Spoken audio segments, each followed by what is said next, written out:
Maybe the Starfield planet generation is not endless, but the Starfield cope is definitely endless.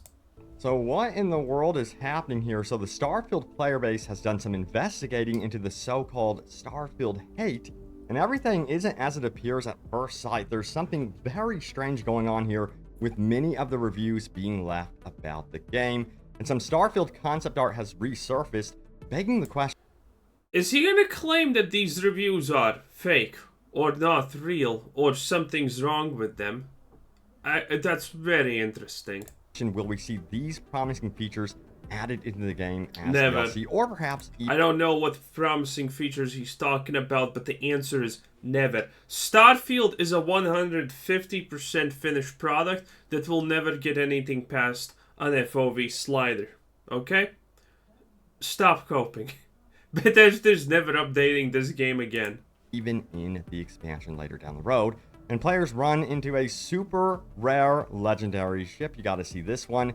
And will we actually see nerfs happening in the future? Some players think it actually might be necessary. This is a controversial one. I want to know your guys' take on this one for sure. But yeah, check this out right here. So yes, the newest game I've been playing is a space fantasy RPG from the makers of Genshin Impact, and it has over 80 million downloads. Is that Honkai Star No One Cares? In the first I think those recent Steam reviews, which are ultimately influencing the overall rating of Starfield, which is currently sitting at 69.39%. But trust me, not as all as it seems as we dive into these Steam reviews. So we got to head on over to Reddit and check out this post right here. It says this: is the Starfield player base full of masochists? This one comes from Spaghetti. Oh, yeah. A lot of people do this. I can see the issue right here, by the way. It's gonna be that, you know, they have this abundantly huge amount of hours and they dislike the game. This is completely normal. This is completely normal human behavior on every level possible. Yeah, you can play something for a long time and dislike it. You can play Starfield, continue playing it because it's worth playing, but still dislike the game because it's a bunch of broken promises, lies, and loading screens. Because you don't have anything better to do. It's completely normal. And yeah, if we scroll down here, we could see some of the recent reviews. All of them are not recommended, but what is happening here? It says, just took a peek at the Steam reviews, and this was a pretty common sight. People leaving a negative not recommended review, but then continue to play for longer than most other single player games even last. I get that. Yeah, this is completely normal. Yeah. I called Dota shit game for how long, and I continued to play it for 2,000 more hours. No, it's okay, but it will probably be better in the future, so wait till then to play it. And people use negative reviews as a way to leave feedback and suggestions, and a negative review doesn't mean they hate the game. I just thought it was kind of funny. Yeah, it doesn't mean that they hate the game. I personally don't hate Starfield in general, honestly. I just think it's a bad game. It's a very bad game. There's no hate. It's just a bad game, and I wish it was better. The same way Diablo 4 constantly disappoints. So, in essence, what we have going on here, if we can get into this, is you can see an example here of a review. It says 80 hours at review time, as you can see, but they go on to play a total of 215 or 216 hours on record. Here's another example: 49 hours at review time. They go on to play 90 hours, and then 33 hours at review time not recommended, and then we have 182 hours. Don't see where that's happening. This is not the one. Huh. Played total playtime. That makes absolutely no sense. If you're not enjoying a game and you're not recommending something, you're not going to go on to play hundreds of hours in the game. No, again, that's normal. There's tons of people who played League of Legends, Dota, CSGO, and things like that. They play the game. They think the game is bad, but they would not recommend it to other people. They just don't have anything better to play, or it's some other type of situation. This is nothing strange. This is completely as normal, honestly, as it gets even. Negative review. So yeah, that is definitely an interesting find, and it goes to show how the actual Steam rating here literally kind of means nothing in many regards. That a lot of these not recommended downvotes make absolutely no sense. Because I Okay. know when I The dislike Steam recommendations mean nothing, but all the game journalists that got paid off with the promises of seeing Elder Scrolls 6 when it finally releases and having early access to that, now those mean everything, though. Yeah, those mean everything. something, I don't go on to continue playing it whatsoever. I kind of back off of the game. And then, yeah, I'll return to it if there's some sort of significant update or overhaul to that game to see and peek in if it has improved whatsoever. But yeah, this is definitely not the case. People are still apparently torturing themselves by leaving a negative review saying that they absolutely do not like this game and then moving on to playing it. Yeah, again, the original poster did say, hey, that he gets that people are leaving feedback. Well, probably one of the most prominent examples of someone disliking Starfield but playing it for a long time is most likely Asmongold. We watched the video. You know, we watched the video. He played the game for like 20 hours because he wanted to only make then his final decision about the game. Okay, the reality is obviously he just wanted to wait a long time to see the direction the wind blows, so he can do the best virtue signaling he possibly can. But still, and after 20 hours, he said the game's pretty bad, but I'm gonna play it more off stream. And then it was 40 hours, and he said the game was bad at the very end. You know, stuff like this happens. Stuff like this happens. Also, there is a possibility someone just plays it for 2 hours, shit game, presses the dislike button, but then they want to finish it or do something like that, and they still continue also playing it. Again, completely normal stuff here. But feedback is one thing, but completely entirely not recommending the game to influence the actual Steam rating and letting other people know, hey, don't play this game because I'm not playing it. That's essentially the idea behind leaving a downvote here. Well, the appropriate place to leave actual feedback would be on the Reddits or the actual forums, not just to outright downvote an entire game. So, yeah. Reddits and forums? What are you talking about? That's crazy. You go into the Starfield subreddit and probably... You can go in the Starfield subreddit and try to post, I didn't like this game. And guess what? That post is probably going to get deleted. What do you mean go into the Starfield Reddit and leave your review of the game there? That is insane. Also the forums, that are going to completely be sworn by people who unironically love this game as the greatest masterpiece of all time. Yeah. Well, what is the stake even? Yeah. It's definitely an interesting discovery, and it goes to show what's actually happening behind a lot of the recent Steam downvotes. Now, of course, again, I've said this time and time again that Starfield isn't perfect. It's definitely not a 10 out of 10 game. There's a lot of room for improvement, but I think a lot of you guys... It's only a 9 out of 10. Especially based on the fact that even after these negative reviews, you can clearly see... I played it for 9 hours. And I wanted to enjoy Starfield. I was wishing that I was wrong when I first saw the trailers for it, the gameplay footage that was chopped into 0.1 second fragments, so you can't really notice the problems with the game. I wished I was wrong, but no. Also, someone left a really good comment about Starfield on one of the previous videos. Starfield honestly would be so better as a game if you didn't have spaceships, but you just had like gates from Stargate or something like that. Then it would have been honestly such a better game if you just had gates. Imagine that. See that people are still very much playing the game. So yeah, it makes you kind of scratch your head. Let me know your take on this one for sure. But yeah, we got to also talk about some concept art that has been resurfacing. By the way, anyone see the face in this? This is the eye, this is the eye, this is the nose, this is the lips. Recently, check it out right here. It says, I find some of the concept art for this game really interesting. I hope we see them in the future. This one was posted by Astrologus, who says this right here, or who posts this actually. He says, a family living in a space station, a cat, and a floating robot companion. I always remember this piece of concept art, and a lot of people assumed, hey, it looks like you can create an entire family on a space station. That would be really, really cool. And even have your own pet. Now, could we be seeing something? Be happy even the romance option, honestly, is possible in this game currently. Honestly, just be happy for that, okay? It's not that deep and stuff, you know? Something like this in the future. There is potential for that, of course. Let me know if you guys would love to see pets and the ability to create an entire family in Starfield.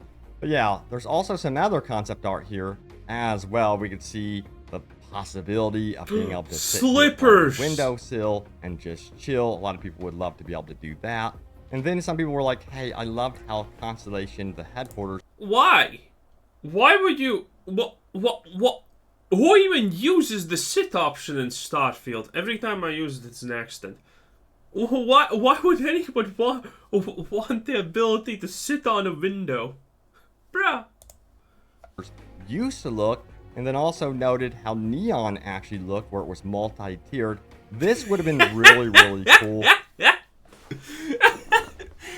Okay, so the artist is like, okay, I got this great idea. This is gonna be Cyberpunk 2.0, baby. Before Cyberpunk 2.0 even launches, we're gonna make Neon. It's gonna be the best city in the world. It's gonna be epic! The lights, the levels. It's gonna be almost like a Hive City, but more cyberpunky. It's gonna be amazing.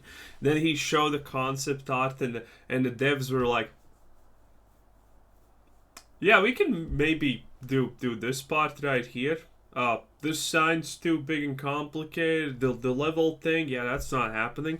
Because the NPCs are probably gonna try to walk on the wrong level, and because they don't understand, because not a single NPC has ever understood more than one axis in the game, and well, you know that's it. They got 1/10 of this.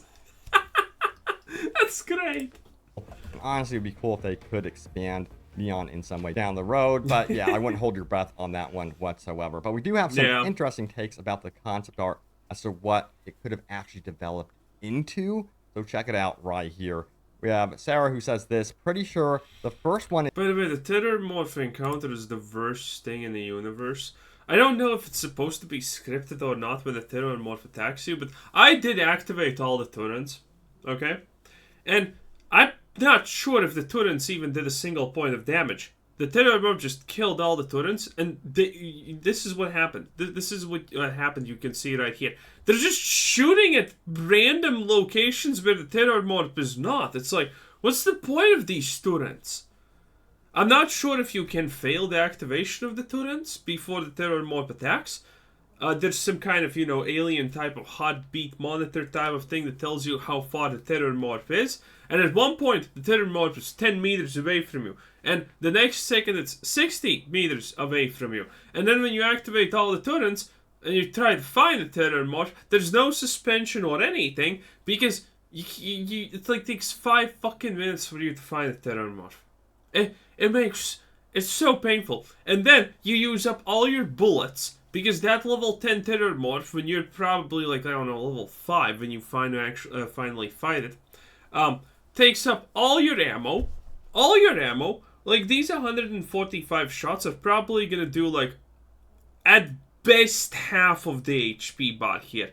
And on average, no one has enough ammo for the Tethermorph. So you're gonna be ending up doing what I was doing. Just circle the Tethermorph, because it turns out it can't actually hit you at close range if you just do a circly motion. Yeah, let that sink in. So you do that, and you just laser cut at it. Or you give up, get on a container, crouch, and then just shoot it while it stares at you and does rawr sounds once in a while, and your HP slightly reduces by this. It's the worst thing ever. Check it out right here. We have Sarah, who says this, pretty sure the first one is Sam, Cora, and the past rendition of Vasco the cat, though. That would be nice. Note the cowboy hat on the robot. Yes. That would, of course, be a nod to Sam, perhaps. But the robot itself, I have to say, You can pop this open again. It's very cool. So it would be cool to see this actual robot companion make it into the game. And there are some theories that perhaps we would be able to actually create our own robot companion through a future Oh, he DLC. actually did. So yeah, that could be very possible based on what happened with Fallout 4. Oh, he's not even level 10 when he's doing this. No, he's not even level 5 when he's doing this. Oh no, that's cheating. No wonder he didn't run out of all the ammo, just 90% of the ammo. Previous Bethesda titles. So that to me is actually very good speculation on that one. But let me know if you guys would like to see some of these potential features make it into Starfield. Now, mentioning companion... I tried to kill her after the quest was over. Obviously, you can't. You can't kill any named NPC in this game. Companions, we have this post right here, which got quite a bit of traction. It says this right here. Is it just me, or does it feel like Bethesda only half finished some of the companions? We scroll down here. It says, for instance, Marika Boras clearly has the goal to explore all the cities and then build her own settlement after learning what the best parts of each city are. She tells the player all about this in detail, but after you exhaust her dialogue options, there simply isn't enough or isn't any option to act on anything she tells you. The same thing is true for Sophie Grace, who explains her family's predicament and how she's trying to figure out a way to get her family out of debt to a dangerous game. Once again, after the player learns the details of her predicament, there is no way to do anything about it or really interact with her further. This is pretty much every dialogue option. The best case dialogue options you have in Starfield are pretty sad. It's, first of all, every single NPC acts like you have been their best friend since like the 2nd grade until up to this point, and tells you anything without any problems whatsoever. And when you ask an NPC something, for example, why is this here? They give you 3 lines of stale dialogue, and after, you either have no option of asking anything about it further, or you do, which is a continuation of the first dialogue, which doesn't make sense because, well, what's the point of asking the question if that's just actually a continuation of the dialogue? So yeah, the dialogues are just horrible. Further in any meaningful way. Yeah, it would be cool if they could expand upon this. I don't know if this is something that's going to be sitting here and they go, hey, you know what, we further fleshed out a lot of the companion options finally. So I think that would be neat if they had an actual update regarding the companions. And I know a lot of you guys actually want to see more romance options as well. This is stuff that I am rooting for, that I would love to see in the game down the road. But again, that seems like, I don't know if it would be something they would do as a free update. Would be cool, but you got to remember that Elder Scrolls 6 is definitely on the horizon here in terms of you know, what's going to take up. Elder Scrolls 6 is with the same people who made this game, with the same engine that made this absolute garbage. Yeah, Elder Scrolls 6, unironically, is so... there's so many fears about Elder 6 now because we saw Starfield. Elder Scrolls 6 is probably going to be a stinker. Now, will it be better than Starfield? Yes, because it's an Elder Scrolls game. There is no way that you're going to come into a situation where traveling involves, 30 seconds and 15 of those seconds are 4 different or 5 different loading screens. So, it's going to be better in that aspect, but the writing? Oh, man. It's going to be sad. A chunk of the dev time. Now, it says... there are actually many more unique companions like these in the game that have a detailed backstory and interesting goal that the player can't help bring to fruition or do anything about. It just feels like all the setup was there for companion quests, but it was never made. Yeah, it definitely does feel a bit half-baked in some ways, and it would be nice to see them fully flesh out a lot of this stuff in the game. Especially when it comes to factions, by the way. I want to see, like, faction versus faction type scenarios more in this game and how that can actually influence the world, because yeah, that's... If you want to see faction versus faction, the closest chance that you will ever get to see that is going to be No Man's Sky. Very much missing for sure.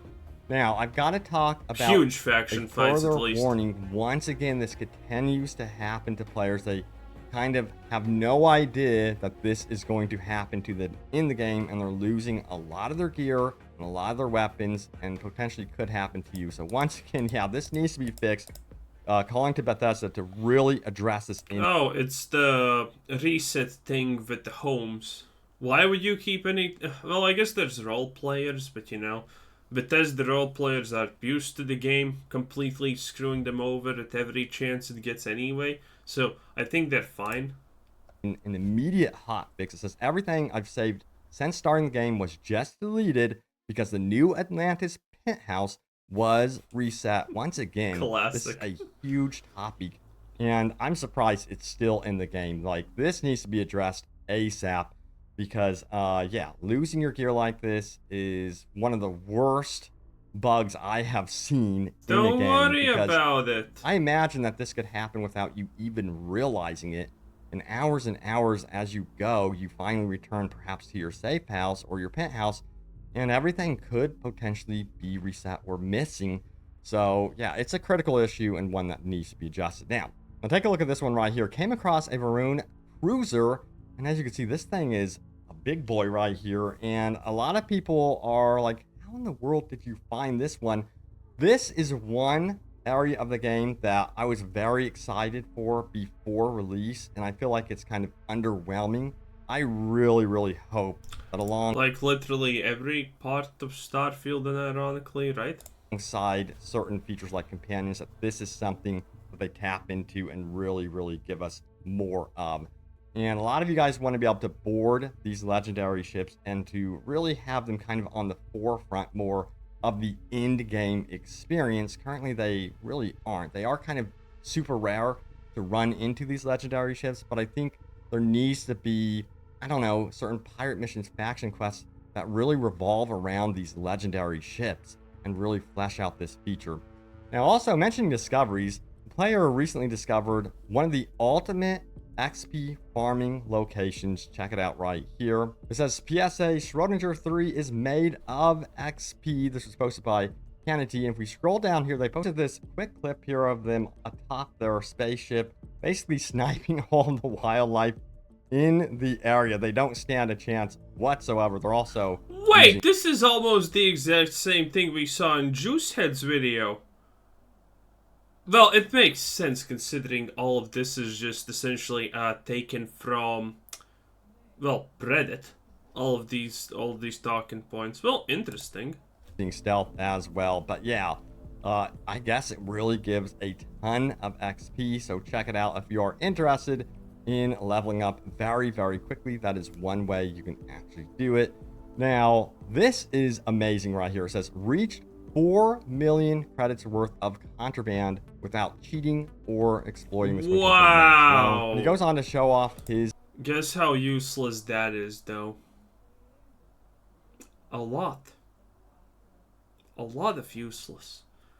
I mean, unless you want to do this specifically because this is your goal to do something absurd, then this is useless.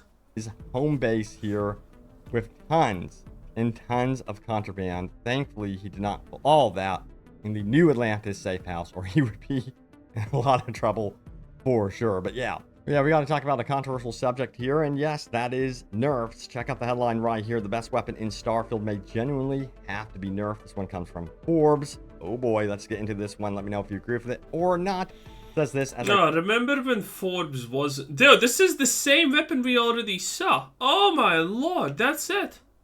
Yeah, this is all... Dude, this... I wonder who released the video first, Juicehead his, or Open World Gaming this one. Well, admittedly it's Reddit, and we saw the Juicehead part from Reddit also. This is crazy. But yeah, we never look at the comments, and this is just essentially, I'll summarize the weapon for anyone who's actually interested, because it is kind of cool that someone found it, that every game has its bright sides, and the fact that a weapon like this exists, well, it's completely busted and should not exist in the game, but it's cool that someone found it. So essentially, this Varun Infiltrator, or whatever it's called, weapon, essentially is considered a particle gun, a laser gun, a this gun, a that gun, a nozzle weapon, a sniper rifle, and it pretty much just not double dips into things. It like quadruple ultra dips in almost everything that involves weapons. So that's kind of crazy. It staggers enemies with just one shot if you have the split battle, and yeah, it's just by far blatantly the most overpowered insta-win weapon in the game. So yeah, anyway, that's pretty much it. That was open world gaming. He still doesn't have a outro probably, but anyway, you see that's him. You see that one that. Okay, yeah. Open world games. It is what it is. Anyway, this was Quizzer Sid saying thanks for watching. Subscribe if you haven't already, and have a nice day. Bye bye.